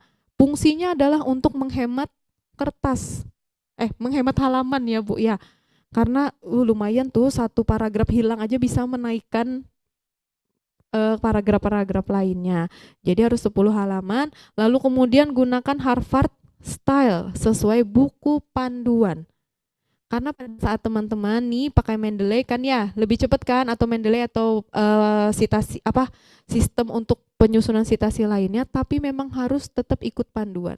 Nanti kita lihat contohnya ya, mana yang pakai Mendeley, mana yang panduan. Nanti akan kelihatan bedanya. Kemudian dokumen dan lampiran wajib harus lengkap. Jadi setiap PKM itu punya lampiran wajib. Jumlahnya beda-beda. Ya, jadi nanti harus sama seperti panduan. Kalau ada 5, harus 5 dituliskan dan dilengkapi. Ya, PM, RSH itu beda, KI beda ya Bu Utami ya. Jadi ikuti sesuai dengan skema. Kalau misalnya nih RE ada instrumen ya Bu ya biasanya. Misalnya di RE ada instrumen yang mau dimasukkan nih, mau menilai apa gitu ada instrumennya atau mau desain penelitiannya itu dijabarkan kembali gitu ya karena dirasa kurang di bab utama, itu masukkan di lampiran selanjutnya. Misalnya nih di RSH lampiran 5 adalah uji similaritas ya yang terakhir, berarti lampiran 6 baru instrumen penelitian gitu ya. Jangan dinaik-naikkan ke atas karena instrumen ini penting maka instrumen penelitian dulu yang mau dimasukkan. Tidak, karena reviewer itu akan melihat lampiran wajib dulu. Lengkap nggak nih gitu ya. Takutnya nanti instrumennya udah panjang gitu ya, udahlah katanya. Nggak usah dilihat lagi, gin ke bawah ketinggalan yang wajibnya. Jadi yang wajib duluan, yang sunnah di bawah ya, karena instrumen pedoman itu kan sunnah ya Bu Utami, sunnah muakkad lah. Bagusnya dimasukkan memang kalau untuk riset. Tapi jangan sampai melangkahi yang lampiran wajib. Oke teman-teman? Ya. Kemudian untuk tanggal nanti sementara ini nanti akan kita infokan ya Bu ya. Akan kami sepakati dulu di tim tanggal untuk submit ini nanti bulan apa. Jadi tanggal di tanda tangan di biodata pernyataan itu harus sesuai dengan ketentuan. Ya, dari Belmawan nih misalnya submitnya dari tanggal 1 Juni sampai 30 Juni berarti tanggal di tanda tangan kalian harus di rentang itu. Kalau di luar itu dianggap tidak sah. Ya, tenang saja ini akan kami ingatkan terus-menerus ya. Jadi biar teman-teman tahu, jadi pada saat menyusun ini teman-teman kayaknya masih aman kalau untuk universitas. Tapi nanti sambil kita infokan kembali ya Bu ya, insya Allah nanti besok akan kembali kami infokan ke grup PIC dari masing-masing fakultas. Kemudian untuk tanda tangan tidak boleh scan tempel. Tanda tangan scan kan ada tuh. Ini apalagi liburan nih kan ya, sedang semangat-semangat, tidak semangat ya cari tanda tangan ya, karena libur. Jadi ditempel aja lah dulu scan-nya gitu. Harusnya scan-nya harus 1 halaman penuh. Ya, ada kan biodatanya kepanjangan Bu, kayaknya scan-nya kebanyakan, nggak apa-apa berarti halaman yang terakhir saja yang ada tanda tangannya. Ya, kalau scan semua lebih bagus ya Bu Utamia. Misalnya dari awal biodata dari awal itu lebih bagus. Tapi kalau misalnya cuman yang bawahnya doang yang ada tanda tangannya itu juga tidak masalah. Selama saat kami klik nanti pada saat review itu yang terklik seluruh halaman bukan tanda tangannya saja. Kelihatan deh soalnya kalau kalian cuman nempel tanda tangan. Nanti yang terklik itu yang tanda tangannya doang. Ya, jadi pastikan seperti itu. Lalu kemudian ini kayak apa belajar ulun di kampung halaman. Nah, kita bocorkan rahasia lagi ya Bu. Ya, di kampung halaman susah ketemu dosen gitu ya. Nah, mungkin ada tips gitu ya dikit. Ini tapi tidak wajib dilakukan. Menjadi alternatif terakhir gitu ya. Jadi, teman-teman nanti mungkin dari dosennya langsung yang TTD kan biodata tuh bisa di PDF-kan kan. Nah, di PDF-kan terus nanti Bapak Ibu dosen bisa membubuhkan tanda tangan digital di file tersebut. Ya, tanda tangan nih, terus dari dosennya kirim ke mahasiswa yang bersangkutan, nanti teman-teman mahasiswa di print. Selembar aja di print yang ada tanda tangannya di print kemudian di scan. Jadi kita tuh sebenarnya men-scan tanda tangan scan, ya. Tapi pada saat ditempel itu tidak akan terdeteksi sebagai tanda tangan yang scanan yang ditempel gitu ya. Oke, connect ya. Tipsnya itu kalau sudah ilmu kepepet. Artinya aduh udah jadwal submit nih, udah nggak bisa lagi ketemu, mungkin dosennya ada kesibukan, kalian masih di kampung halaman nih nggak yang bisa datang, boleh seperti itu. Itu tips rahasia ya. Oke. Tapi kalau bisa ketemu itu lebih baik ya. Kalau saran saya ketemu dulu, kalau misalnya udah nggak bisa lagi mentok baru gunakan tips and trick yang tadi. Ya. Kemudian untuk metode materai juga harus 10.000 materai basah, materai tempel. Bukan materai digital. Jangan materai ya, nanti akan di-exclude, dicoret. Harus materai memang klasik ya, tapi fungsinya materai basah adalah memastikan tanda tangannya bukan scanan. Ya, karena kalau materai digital pasti kan tanda tangannya tempelannya scanan kan. Walaupun bisa di-print juga sih, cuman jangan. Kalau dari kami menganjurkan tidak ya Bu, sepakatnya di universitas tidak. Lalu kemudian untuk metode penelitian jangan sampai dimasukkan ke PKM-PKM yang lain. Karena cuma ada di RE dan RSH. Karena tidak jarang kami temukan metode penelitian muncul di PKM, PM, dan PI. Ya, metode penelitian itu pokoknya cuma di 2 ini. Sisanya adalah metode kegiatan, metode pelaksanaan, dan lain sebagainya. Oke, banyak kan format ya. Nah, kemudian nanti untuk insentif kurang lebih syarat dan ketentuannya sama dari margin, nomor halaman, lalu tidak pakai cover dan lain sebagainya. Hanya saja spesial adalah dikasih 5 halaman tambahan sebagai wahana kalian untuk berhayal. Ya, PKM GFT itu kan berhayal ya. Kita mau bikin apa 20 tahun ke depan gitu kan. Nah, silakan berhayal ditambah 5 halaman. Nggak boleh lebih ya sampai daftar pustaka. Begitu juga dengan PKM AI. Dan jangan lupa GFT itu AI juga tidak ada rincian biaya. Jadi cuman tabel itu ya, jadwal kegiatan juga nggak ada rasanya. Jadi ikuti babnya tuh, babnya cuman bab 1 pendahuluan, bab 2 gagasan, bab 3 kesimpulan. Untuk GF tidak ada jadwal, tidak ada biaya. Tapi kan kami dapat uang Bu, 1.500.000 ya tadi Bu ya. Ya nggak apa-apa, itu upah kalian nggak perlu dilaporkan. Ya, oke teman-teman, karena kami masih ketemu ada yang pakai rincian biaya, yang dia juga bingung dia biayanya ini buat apa gitu. Jadi pada saat dirincikan juga dia bingung buat apa, karena nggak ngapa-ngapain kan. Bukan maksudnya nggak berkegiatan gitu yang harus mengeluarkan uang. Jadi upah kalian itu disimpan baik-baik saja di rekening, ya, tidak perlu dilaporkan. Lalu kemudian untuk PKMAI tadi kata Bu Utami, pastikan jangan tugas individu. Sebagus apapun skripsi kalian, tidak untuk dibuat PKMAI.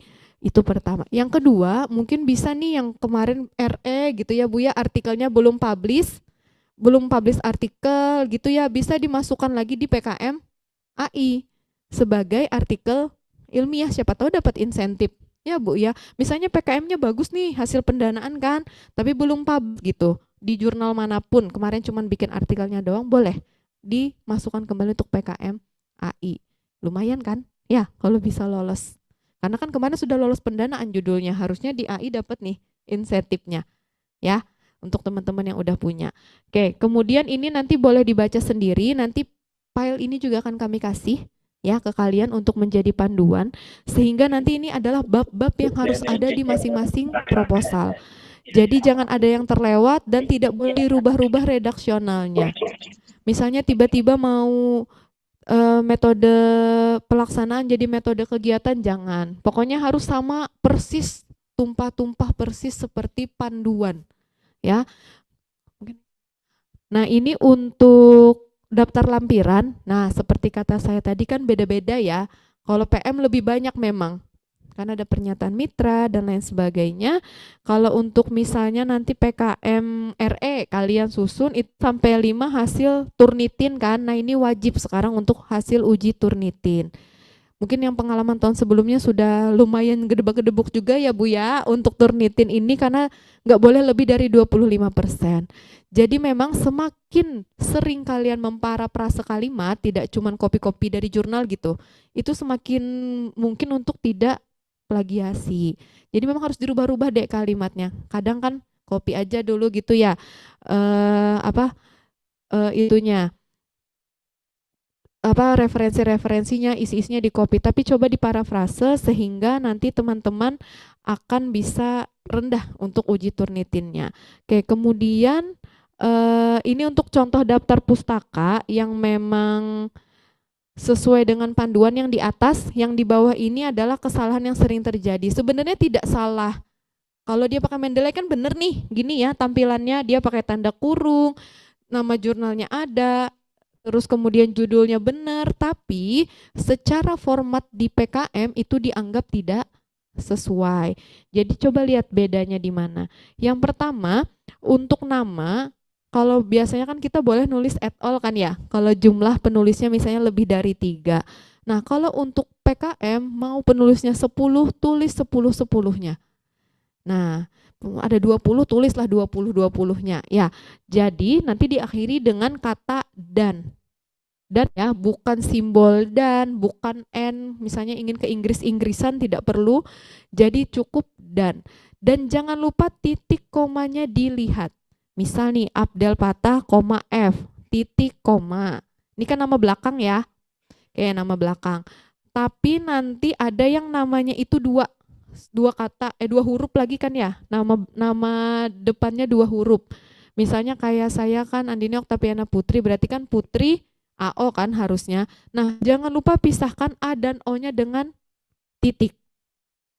Ya, terbayang ya rumitnya? Ya, makanya kata saya tadi harus ada yang memang betul-betul cross check format keseluruhan. Itu tips saja. Nanti tentukan di tim kalian masing-masing. Kemudian bedanya apa?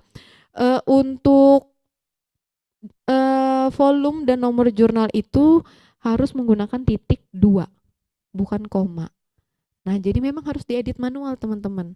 Nggak apa-apa nanti dengan delay itu kan memudahkan kita dulu untuk menyusun ya. Jadi kan lebih cepat gitu. Kalau ada yang berubah juga lebih cepat kan ya Bu ya, nyisip-nyisip. tapi nanti dicek kembali satu-satu ya. Dan kesalahan lain jangan lupa tidak urut abjad. Saking pusingnya sudah nih mengedit-edit titik komanya, sekalinya kada urut abjad yang di atas Z. Biasanya kalau yang di atas pasti A. Kelihatan soalnya. Tiba-tiba nanti di antara A, B, kemudian nanti muncul D, kembali ke C. Nah itu juga sering ditemukan. Jadi hati-hati dalam penulisan format daftar pustaka. Nah ini yang berbeda ya di tahun 2025. Nanti di 2026 katanya juga kurang lebih seperti ini. Hanya saja kita masih menunggu kepastian dari Belmawa. Memang Belmawa ini suka ngasih kita keraguan ya Bu ya. Nunggu-nunggu gitu ya, pengumuman nunggu dan lain sebagainya.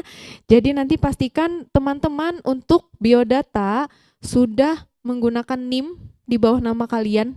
Tanda tangan itu udah ada NIM-nya. Bapak Ibu dosennya ada NUPT-nya, kemudian di biodata identitas diri dosen pendamping. Kenapa kami kasih contoh yang ini? Karena ini ada beda. Di sini NIP garis miring NIDN, harusnya sekarang NIP garis miring NUPTK. Ya, jadi nggak ada lagi NIDN digunakan dalam program PKM. Silahkan diupdate untuk biodata dosen pendampingnya. Kalau kalian mahasiswa tetap NIM semua, ya. Kecuali udah jadi dosen nanti pakai UPTK. Ya, kemudian ini untuk anggaran ini menjadi hal kecil tapi takutnya jadi masalah gitu karena pasti akan dicek rim-rim kertas pun akan dicek sama reviewer.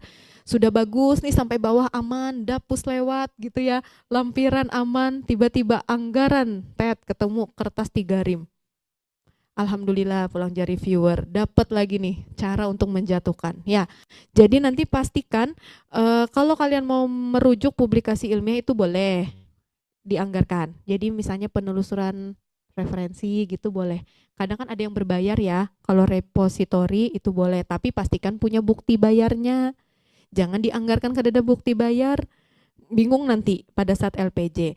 Kemudian nanti untuk biaya sewa atau jasa penggunaan software, misalnya nanti ada lisensi untuk SPSS, untuk Canva kan make ya, minimal banget Canva kan. Kalau sudah expert Photoshop misalnya CorelDRAW itu lisensinya boleh dimasukkan di anggaran. Kemudian pembelian bahan itu juga boleh karena pasti kalau RE di MIPA bahannya banyak ya Bu ya. Nah itu jangan lupa dianggarkan, didetailkan apa aja yang mau dibeli. Jangan ketinggalan. Nanti nggak bisa kalian mengerjakan risetnya. Kemudian kertas tidak boleh lebih dari 2 rim. Dan pastikan harga kertasnya itu jangan berlebihan ya. Karena kadang ada yang naruh harga kertas 100.000 gitu loh. Kayak sudah betul 2 rim tapi kalinya 100.000. Apakah itu kertas lapis emas? Ya, saya nggak tahu ya. Tapi anggarannya tolong direalistiskan gitu. Kertas kalian tuh kan paling yang 70 gram kan. Ya, kalaupun beli, jadi jangan berlebihan dan pasti harus 2 rim, nggak boleh lebih, ya. Kemudian transport lokal ini memang harus seminimal mungkin. Jadi jangan transport dari sini ke lab itu 200.000 gitu ya Bu ya. Mungkin bisa transportasi perizinan, lokal itu Banjarbaru paling 150 ya Bu. Paling besar kalau cuma di Banjarbaru. Tapi misalnya kalau misalnya sampai ke Tanah Bumbu kan itu nggak wajar kan ya sampai 200-300. Kalau lagi cuman melipir ke sebelah misalnya labnya jangan dianggarkan 200.000 gitu ya. Wajibkah ada atau tidak transport lokal? Kayaknya tidak wajib juga ya. Kalau kalian ternyata penelitiannya labnya cuma di sini gitu ya, atau nggak ada perlu pergi kemana-mana, nggak perlu izin kemana-mana, nggak dimasukkan juga tidak apa-apa ya. Kemudian untuk sewa laboratorium ini maksimal 1 juta. Di lab terpadu ULM diskon 50% ya Bu. Untuk kata Bu Utami diskon 50% ya. Jadi nanti mungkin bisa dimanfaatkan, tapi kalau bisa di lab MIPA kan labnya sudah bagus ya Bu. Jadi mungkin nanti bisa dibantu ya Bu ya. Kalau misalnya teman-teman ada yang mau risetnya di lab kampus difasilitasi prodi masing-masing nanti mungkin, atau di fakultas nanti mungkin bisa. Kemudian ini tadi yang boleh. Kalau yang nggak boleh, yang pertama adalah honorarium. Kalau teman-teman nanti ada yang mau PMPM misalnya, terus mau ngasih honorarium buat tim karena jadi narasumber nih, itu tidak diperbolehkan. Kemudian konsumsi untuk tim, konsumsi juga sudah tidak ada lagi ya Bu. Reward partisipan itu tidak usah dimasukkan lagi. Jadi kayak apa Bu caranya kami konsumsi, terus kemudian itu nanti bisa diambilkan dari anggaran lain, ATK misalnya. Tadi beli kertas kan nggak dipakai sebenarnya kan, tinta itu kan gak kalian pakai kan ya sebenarnya. Cuman memang beli tapi kan tidak jumlahnya tidak sesuai dengan yang dituliskan, itu nanti bisa dialihkan teknisnya nanti untuk konsumsi, reward dan lain sebagainya. Tapi kalau di lab kayaknya tidak ada reward ya Bu untuk mencit. Enggak ya. Oke, mungkin kan itu kan nanti masuknya ke bahan kan. Kalau mencit, beli mencit dan lain sebagainya itu kan bahan. Kemudian nanti untuk sewa komputer juga tidak boleh, laptop, ponsel, kamera, handycam, aula itu tidak diperkenankan. Karena nanti ada yang tiba-tiba muncul. Sewa tempat untuk wawancara itu nanti akan dicoret. Terutama ini RSH biasanya ya Bu, karena mereka in-depth. Tapi kalau RE kayaknya aman ya Bu, nggak ada sewa-sewaan tempat. Ada juga yang mau sewa printer, itu ada loh kami ketemu gitu. Ngapain gitu ya sewa printer kan? Ya jadi tolong realistis dalam membuat anggaran. Kemudian pembelian alat dan bahan, nah ini mungkin nanti relate ya untuk yang riset eksakta, itu tidak boleh lebih dari 1 juta. Kadang itu ya sudahlah simple biar nggak banyakkan yang didetailkan, bahan penelitian gitu dulu 1.500.000 gitu. Jangan ya, nanti akan dicoret. Jadi saran saya coba didetailkan. Misal beli mencit tadi 2 kali 100.000, 200. Kemudian nanti beli apa Bu biasanya regen. Nah itu didetailkan semuanya teman-teman. Jadi walaupun total semua bahan itu lebih dari 1 juta, tapi untuk per itemnya itu nggak lebih dari 1 juta. Ya, jadi konsepnya sudah masuk ya teman-teman. Jadi jangan sampai ketemu nanti lebih dari 1 juta. Flash disk nggak boleh, hard disk nggak boleh. Cukup simpan di laptop dan di pikiran kalian ya. Ide-ide kalian nggak perlu dimasukin flash disk. Karena sekarang sudah ada Google Drive. Ya, jadi bisa masuk di Google Drive untuk data-data. Kuota internet ini diperbolehkan tapi jangan lebih dari 100.000 per bulan. Ya. Jadi, karena kegiatan itu 4 bulan, kuota internet itu 4 bulan aja ya, Dek. Jangan 12 bulan. Hitungannya ya. Lumayan Bu aja setahunan nukar kuota. Ya, jangan. Jadi, pastikan 4 bulan karena kegiatan kalian kan 4 bulan ya. Jadi nanti 4 kali 100.000 untuk kuota internet, atau mau dibagi per tim kayaknya juga boleh ya Bu, didetailkan. Tapi biasanya mereka langsung bulat 4 kali 100.000. Kurang dari itu boleh, lebih jangan ya. Kemudian untuk sewa lisensi tadi kan ada lisensi Canva, misalnya Photoshop dan lain sebagainya, itu jangan lewat dari 6 bulan. Sesuaikan saja dengan kegiatan kalian. Kemudian untuk penggandaan laporan kemajuan, laporan akhir itu tidak perlu dianggarkan.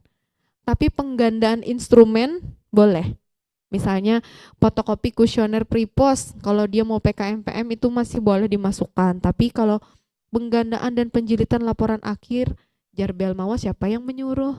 Jadi dimasukkan karena kita paperless untuk itu ya. Walaupun kalian ngeprint misalnya konsul, itu jangan dianggarkan ya. Kemudian untuk biaya publikasi AdSense kan nanti kalian ada publikasi media sosial kan, mungkin yang sudah pengalaman di pendanaan sebelumnya itu luaran wajib. Jadi harus ada AdSense-nya ya, karena sekarang medsos jadi penilaian ya Bu ya.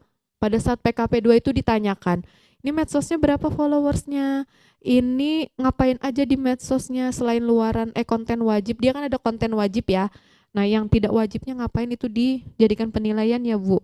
Jadi memang sudah ketat banget sekarang untuk seleksinya. Ya jangan lebih dari 500.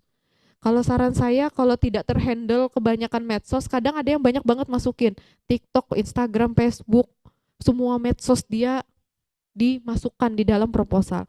Kalau bisa fokus satu, cukup satu saja. Ya daripada nanti pecah-pecah followersnya sedikit juga gitu ya, kontennya jarang update gitu, AdSense kalian terlalu banyak nanti biayanya, jadi bisa fokus di satu. Tapi kalau memang bisa handle lebih dari satu ya 2 lah ya. Kemudian ini untuk timeline, ini yang paling penting ya.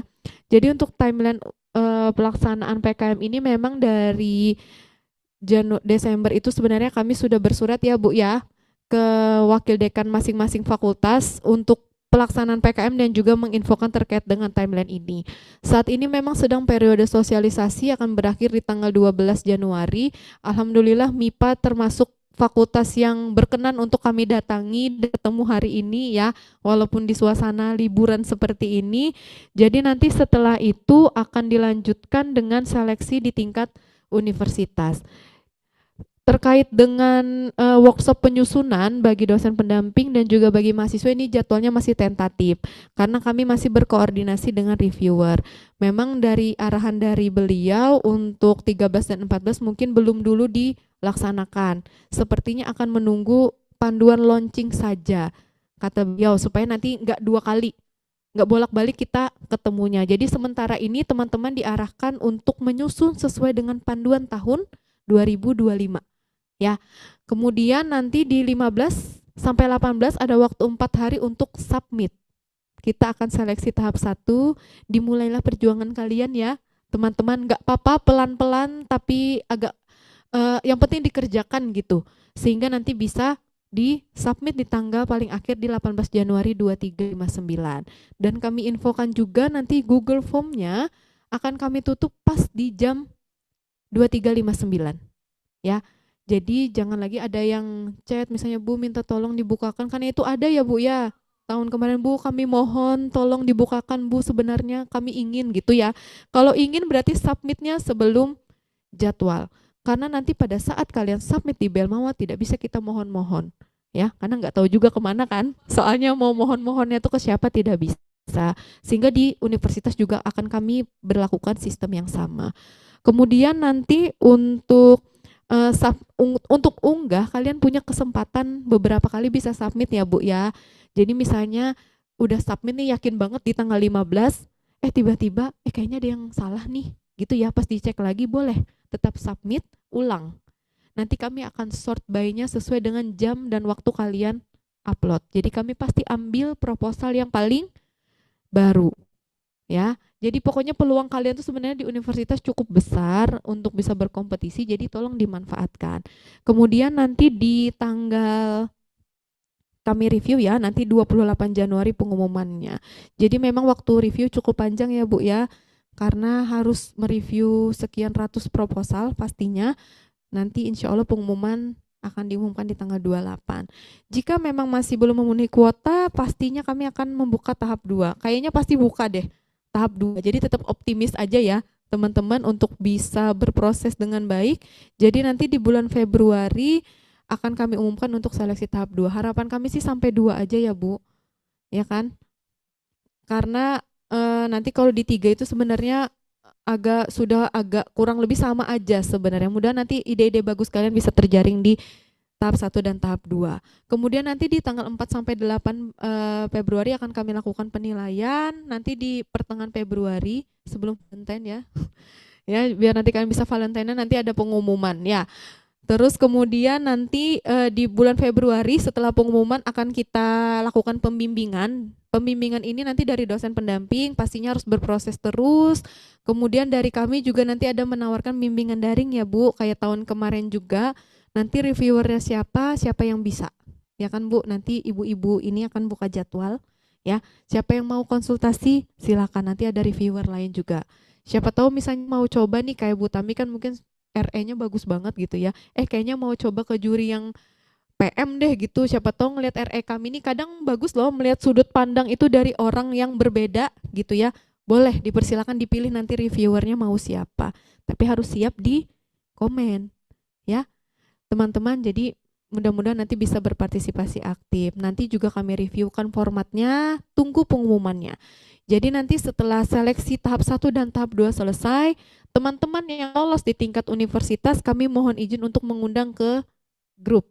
Ya Bu, kalau tahun kemarin kami yang invite kalian untuk memastikan kalian masuk, kayaknya tahun ini tetap sama aja deh Bu ya. Karena kadang mahasiswa bisa terlewat, astaga ada grup Kahjar, udah submit Belmawa ya Bu ya. Jadi izin kami nanti invite juga Bapak Ibu dosen pendamping yang lolos seleksi untuk kami invite. Biar nggak kaget kok tiba-tiba ada grup gitu. Kami sudah izin ya hari ini. Ya, selanjutnya untuk Maret ini timeline ini penuh harapan sebenarnya. Mudah-mudahan nanti memang di Maret sudah bisa kita berproses di sistem Belmawa. Karena lumayan mepet banget ya Bu ya kalau dimulainya yang di bulan Mei. Tahun 2025 kemarin itu kayak dikejar-kejar waktu gitu. Tiba-tiba pendanaan, tiba-tiba PKP, tiba-tiba kami ngurusin buat timnas gitu ya. Jadi mudah-mudahan bisa berproses di bulan Maret. Nanti Kalau ada update info akan kami sampaikan. Kemudian nanti bulan Mei akan ada workshop. Jadi workshop ini akan dilakukan secara intensif ya teman-teman. Begitu pula dengan pembinaan. Jadi nanti untuk teman-teman yang lolos pendanaan, kami akan melakukan pengarahan untuk pelaksanaan. Jadi jangan kaget kalau tiba-tiba kami nanti minta kalian harus selesai bulan ini gitu. Dan itu harus dipatuhi ya Bu Utami. Harus bisa selesai. Luarannya kami review dan lain sebagainya. Ya. Kemudian nanti pada saat PKP 2 bagi teman-teman pendanaan karena harus presentasi gitu ya, dan presentasinya tidak tidak cuman ngomong doang gitu ya kayak saya ini enggak, tapi memang harus pakai gimmick, pakai gestur, intonasi nada dan lain sebagainya. Akan ada pembinaan juga. Jadi nanti ada monep di tingkat universitas, ada PKP 2 internal nanti, dan kemudian persiapan untuk PKP 2 nasional. Kalian akan dilatih presentasi, direview untuk laporan kemajuannya, sampai ada pendampingan psikologis ya Bu. Kemarin kami sampai relaksasi hipnoterapi gitu. Karena stres Dek, nggak cuman kami PIC aja stres gitu ya, apalagi yang melaksanakan kan, ngelihatnya aja pusing gitu. Jadi memang nanti ada psikolog, kemarin kami coba hadirkan ya Bu ya, untuk pelatihan public speakingnya juga dan lain sebagainya. Jadi jangan takut mental kalian terganggu ya. Oke, kemudian nanti biasanya di September sudah PKP 2 di tingkat nasional, ini nanti akan ada jadwalnya. Oktober ini adalah persiapan untuk camp pembinaan PIMNAS. Jadi untuk PIMNAS tahun kemarin itu mepet banget, cuma 2 minggu ya Bu. Jaraknya dari pengumuman dan persiapan, sehingga kami pagi, siang, sore, malam ketemu sampai malam latihan. Ya, latihan presentasi, review poster, review macam-macam lah di review ya, sampai olah vokal dan lain sebagainya. Nanti kalian kalau sampai ke PIMNAS nanti ada olah vokal ya. Kayak Padus pernah lihat kan? UEO gitu ya. Latihan nafas itu nanti ada. Jadi yang suaranya sekarang lagi cempreng, terus misalnya, Bu suara ulun nih sering bergetar, itu jangan khawatir. Karena mereka kemarin juga berproses ya Bu, yang nggak bisa presentasi sama sekali akhirnya presentasi. Ya, jadi jangan minder duluan. Makanya harus semangat dari seleksi tingkat universitas. Nah, PIMNAS kayaknya di Oktober, kayaknya. Mungkin mundur-mundur ke November ya Bu. Nah, jadi nanti harapan kita memang bisa sampai ke PIMNAS ini teman-teman, nanti ada perwakilan dari setiap fakultas gitu ya. Kalau kemarin kan terbatas ya Bu ya, fakultasnya cuma 3, teknik, FKIK dan FKIP. Nah harapan saya 11 fakultas nanti bisa menuju PIMNAS semua ya. Biar kita naik kapal aja berarti, naik pesawat nyewa kayaknya ya kalau kebanyakan ya. Pokoknya yang penting kalian berproses dengan baik di setiap tahapan ya. Jadi tahapan mulainya ini di seleksi universitas, jadi harus betul-betul. Setelah itu nanti pasti akan kami dampingi terus, jangan khawatir.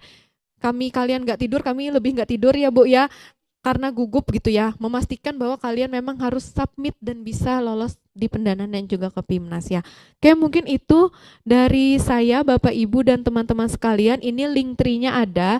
Di sini ada contoh proposal 2024. Terus kemudian untuk yang 2025 sedang kami lengkapi ya Bu ya.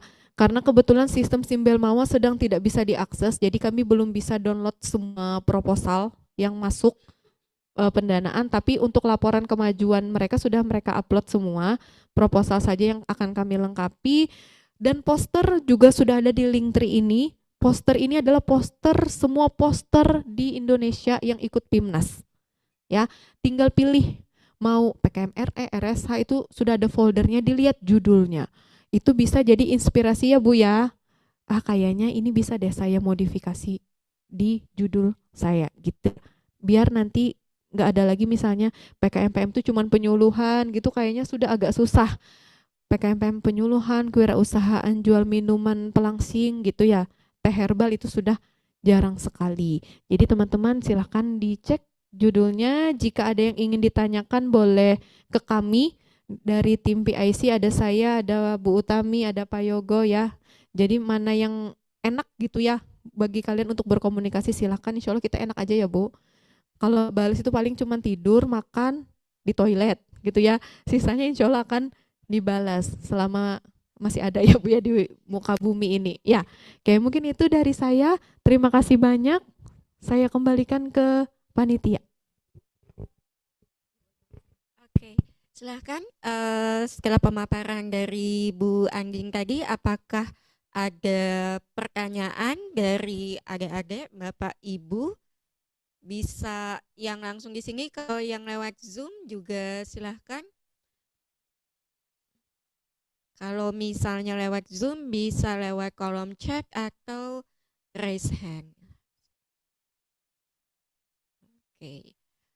Oke, ini dari sini ada pertanyaan kah? Ada satu, dua di belakang. Oke, yang ada di sini dulu ya, baru nanti kita ke Zoom-nya. Oke, silahkan.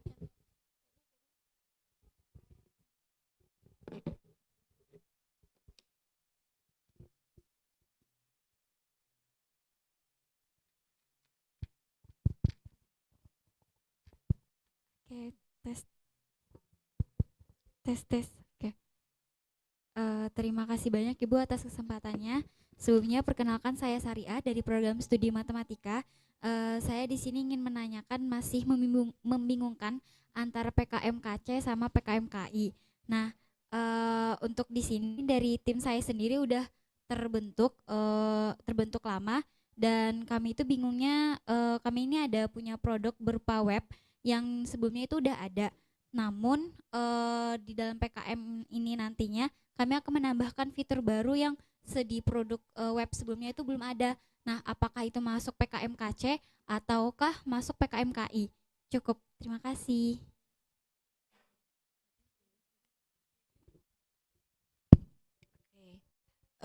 Webnya tadi untuk apa, Dek? Web yang sudah ada. Oke, mungkin sedikit spoiler dikit Bu. Kalau untuk web itu sendiri, mungkin itu biasanya sudah ada web buat kasir di pos biasanya untuk mengetahui penjual.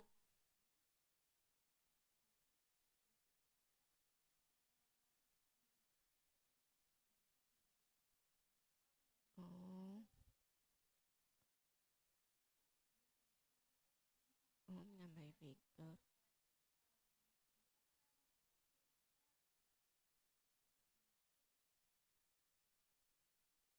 Kayaknya KI sih. Oke. Kalau misalnya memang Anda hanya menambahkan fitur saja, apalagi website kan ya, website yang basically itu teknologi yang sudah ada dari dulu. Kalau saya pribadi akan menggolongkan itu masuknya ke PKM karya inovatif deh untuk penambahan fitur. Karena kalau Karsa Cipta, kecuali Anda Karsa Cipta ada perangkat khusus sendiri gitu, bukan hanya webnya, tapi memang sudah suatu mungkin instrumen atau mesin tertentu gitu deh ya. Oke. Oke, ini nanti webnya akan ditawarkan gitu ya kepada akan diuji cobakan gitu kah? Iya, akan digunakan oleh orang gitu.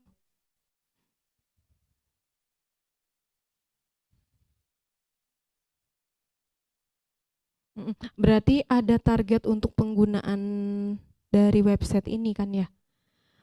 Atau itu nanti kamu masuknya ke PKMK, Dek? Kewirausahaan kan, menawarkan jasa kan? Ada mitra nggak?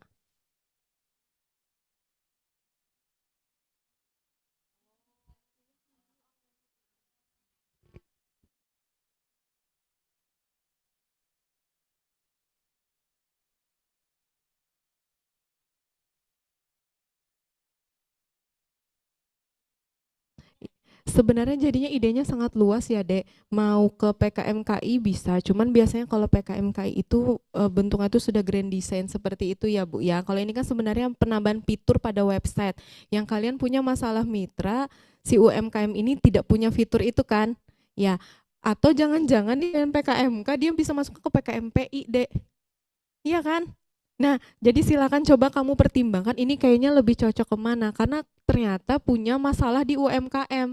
UMKM ini adalah mitra profit kan. Nah, sehingga nanti solusi yang kalian tawarkan adalah pengembangan dari penerapan ipteknya, teknologinya dikembangkan, lalu kalian melakukan misalnya BIMTEK terkait dengan penggunaan itu sampai nanti indikator keberhasilannya adalah UMKM ini bisa menggunakan, bisa memanfaatkan, terus jangka panjangnya nanti kan mereka mungkin dipermudah ya dengan teknologi itu. Nah, pilihannya itu.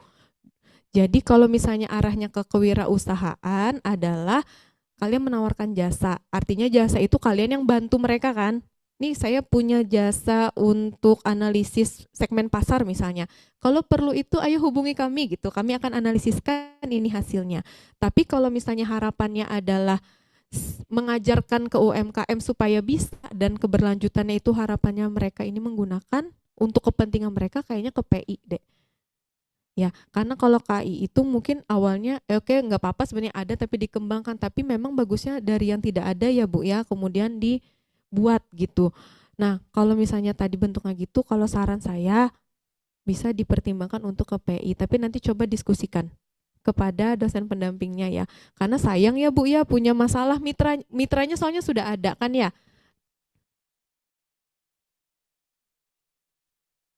Mm-mm.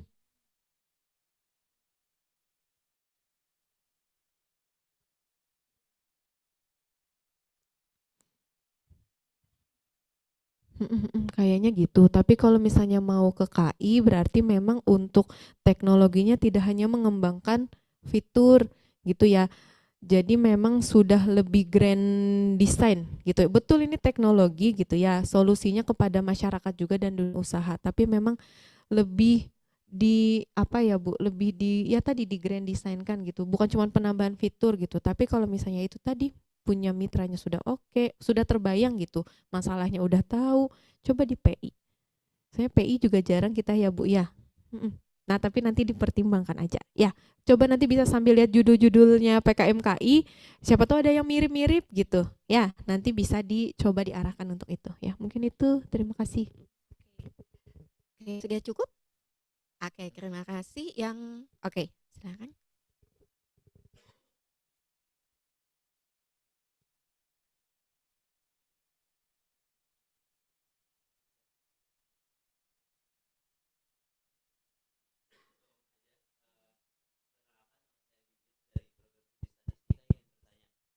Oke, jadi tadi misalnya kan tadi di anggarannya tadi kan dimaksimalkan.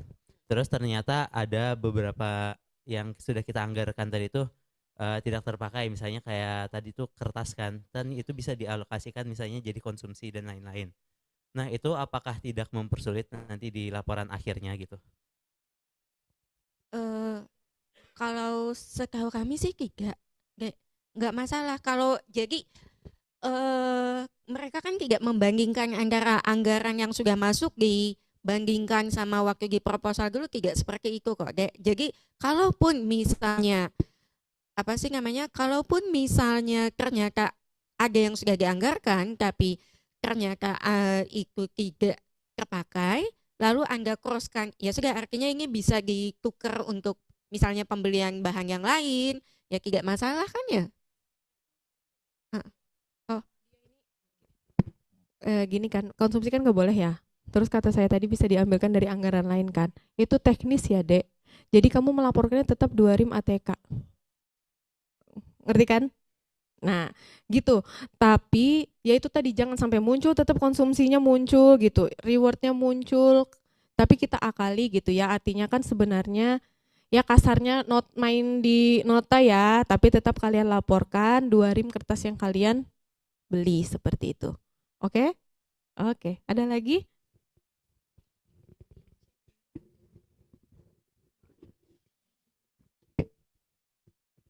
oke. Pertanyaan dari Syafiq. Kami sudah menyusun proposal PKM kewirausahaan. Dalam pelaksanaannya kami bekerja sama dengan mitra yang berperan sebagai penyuplai bahan sekaligus pengguna awal produk untuk tahap uji coba. Apakah kerjasama seperti ini masih termasuk ke dalam skema PKM kewirausahaan atau lebih tepat jika masuk ke PKM PI?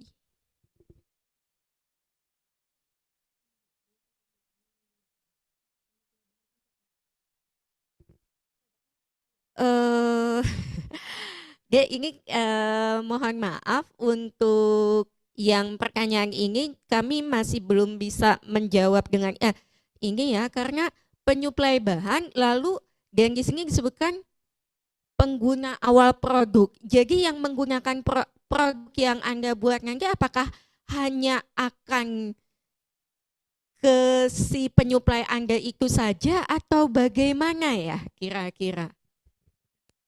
Oke, ini kan PKMK ya. Terus mereka ini punya katanya mitra sebagai penyuplai bahan. Bedakan antara mitra dengan itu ya tempat kita bekerja sama. Artinya misalnya kan kayak ini dia, misalnya saya mau kegiatan untuk pengabdian, lalu saya perlu beli ember. Nah, saya ketemu nih sama distributor ember. Ini penyuplai bahan kan? Tapi mitra saya adalah ibu PKK. Beda ya antara mitra dengan penyuplai. Nah, apakah ini mungkin yang kami bingungkan, apakah penyuplai ini adalah yang akan dijadikan mitra gitu ya, atau nanti dia ini sebagai apa sih Bu namanya, sasaran konsumen. Nah, yang kami bingungkan adalah kami nggak tahu produk kalian apa gitu ya. Mungkin kalau memungkinkan open mic mungkin bisa dijelaskan gitu. Kan perlu tahu dulu nih yang mau diusung di PKM kewirausahaannya apa dulu ya. Kemudian terkait dengan mitra ya itu tadi bedakan antara mitra dan penyuplai. Tapi ternyata produknya diuji cobakan ke penyuplai. Nah, pertanyaan selanjutnya dari kami dulu sebelum jawab, produknya apa? Ya. Atau nanti mau diskusi via chat aja boleh ya, nanti bisa WA saya atau WA Bu Utami gitu. Nanti mungkin bisa lebih detail untuk diskusinya ya Bu ya. Untuk menentukan dia ini mitra kah atau hanya sebatas penyuplai yang akan kita.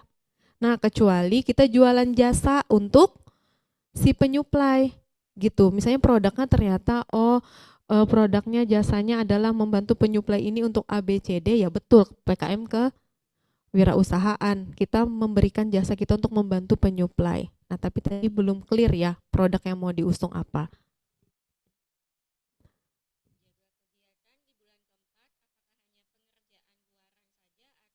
Bisa juga dibarengi dengan kegiatan seperti penyempurnaan fitur. Sebaiknya kalau sudah bulan keempat memang seharusnya sudah tinggal pengerjaan luaran saja hanya untuk laporan akhir. Tapi kalau misalnya memang penyempurnaan fitur itu dianggap sangat vital, yang penting sebelum laporan akhir di submit itu sudah selesai gitu loh Dek. Kalau bisa. Karena waktu laporan akhir ya sudah kayak komik. Kayak yang FKIP itu kan dia bikin komik digital. Ya, dia kan ke PIMNAS juga ya kemarin. Jadi dia bikin komik digital representatif untuk kimia gitu ya. Jadi dia untuk komik digitalnya memang pada saat bulan keempat itu belum fix sempurna ya Bu ya. Jadi memang ada fitur lagi yang mau mereka tambahkan, itu tidak apa-apa ya. Tapi diupayakan untuk semua misalnya nih riset dan lain sebagainya itu memang sudah selesai. Jadi di akhir bulan keempat itu luaran dan memang tinggal nambah-nambahin dikit-dikit aja. Kemarin tuh kayak tinggal nambahin konten sedikit gitu yang kami rasa kurang, mereka kemudian tambahkan.